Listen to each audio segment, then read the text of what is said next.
이재용 기소 이후 검찰은 관련자를 추가 기소하고 금융당국은 삼성증권 등에 대한 조사에 착수하라. 검찰이 9월 1일 삼성 이재용 부회장 외 10명을 기소했습니다.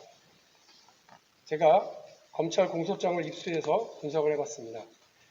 분석 결과 그동안 제가 국회 본회의, 상임위, 그리고 이 기자회견장에서 정부 관료들과 금융당국에 주장하고 요구했던 내용들이 범죄 혐의로 기재되었음을 상당 부분 확인했습니다.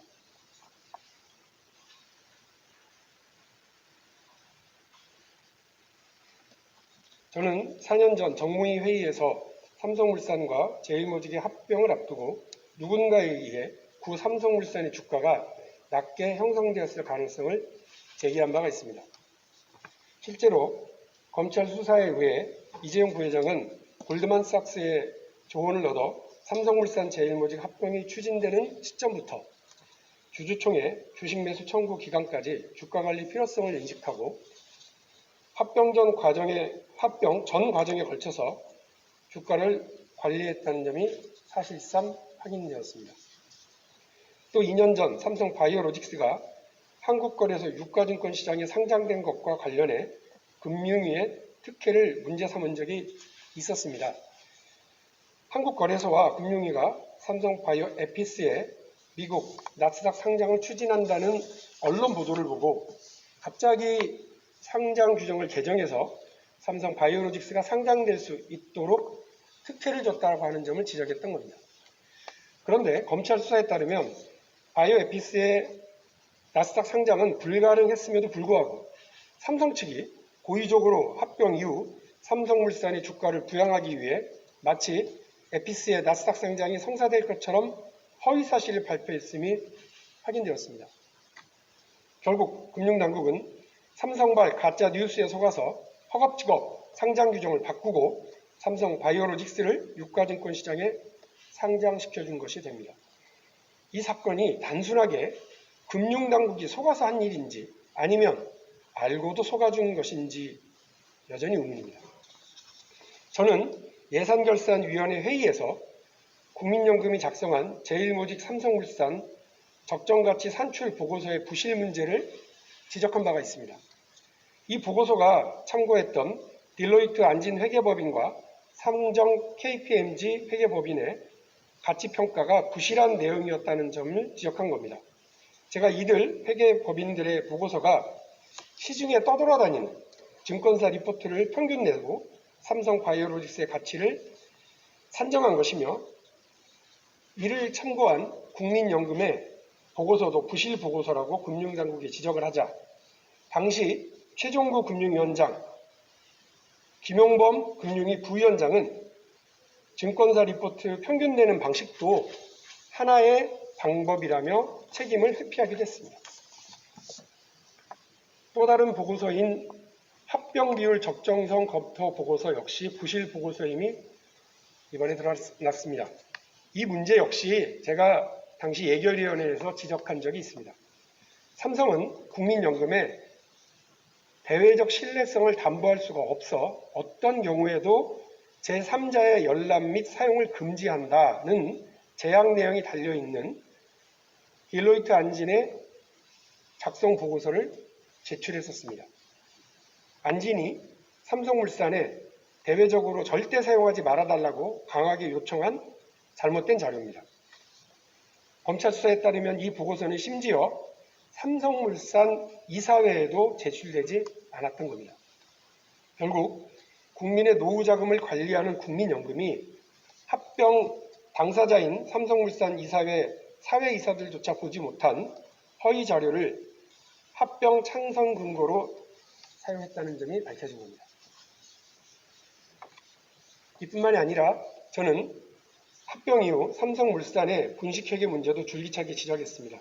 결국 증권선물위원회는 삼성바이오로직스 임원이 자회사인 에피스에 대한 바이오젠의 콜옵션 존재를 고의로 누락한 점이 있다며 해당 임원을 해임할 것을 권고하고 이 임원을 검찰에 고발 조치했습니다.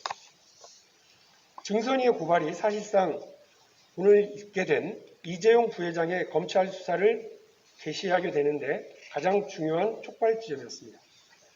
그리고 검찰 수사 결과 저의 지적이 사실임이 확인되었습니다. 검찰 수사를 통해 새롭게 밝혀진 사실들도 있습니다.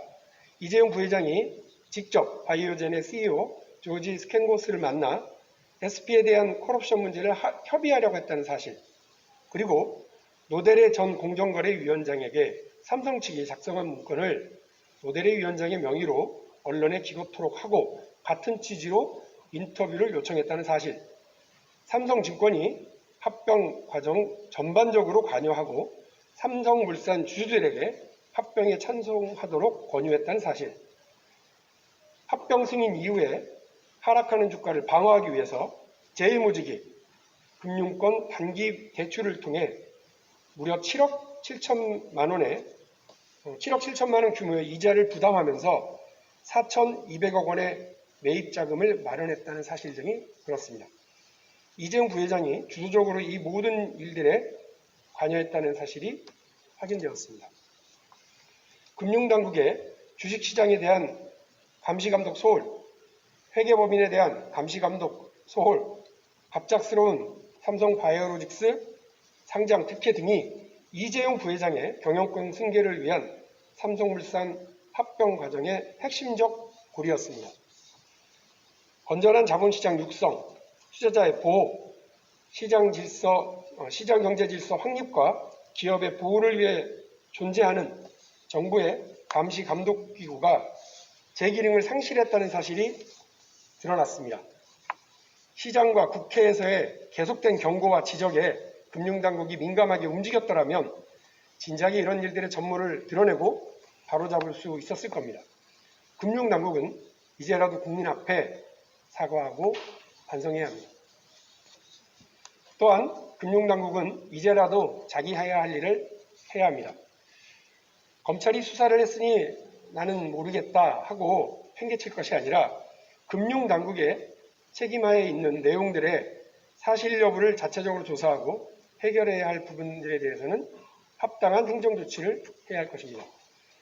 검찰에게 촉구합니다. 이재용의 지시로 투자자에 대한 신의성실 의무를 위반한 삼성증권 관계자, 외부감사인의 기본을 망각한 채 고의로 부실하고 거짓된 보고서를 만들어 이재용 측의 불법행위를 도운 회계법인들에 대한 추가 수사와 기소를 진행할 것을 촉구합니다. 삼성물산 제1모직 합병 과정을 들여다보면 결국 기업 지배구조를 규율하는 우리 법 체계가 매우 허술했다는 점이 드러납니다. 이 잘못된 구조를 바로잡는 일은 다름 아닌 국회가 해야 할 일입니다. 우선 기업을 운영하는 이사회가 기업과 주주를 위해서가 아니라 3%의 지분도 가지지 못한 총수 일가의 이익을 위해 공모하는 일은 없어야 합니다. 이를 위해서 이사회 구성이 다양화되어야 합니다. 문재인 정부는 대선 공약과 국정과제에서 이 문제를 해결하겠다고 공언하고 있습니다. 그러나 정부가 발의한 상법 개정안에는 핵심 사항인 집중투표제가 빠져 있습니다. 제가 21대 국회에서 제출한 상법 개정안에 이 집중투표제가 포함되어 있습니다. 이사회를 통한 총수 일가의 전횡을 시스템으로 막아야 합니다. 제가 대표 발의한 상법 개정안의 통과를 위해서 최선을 다하겠습니다.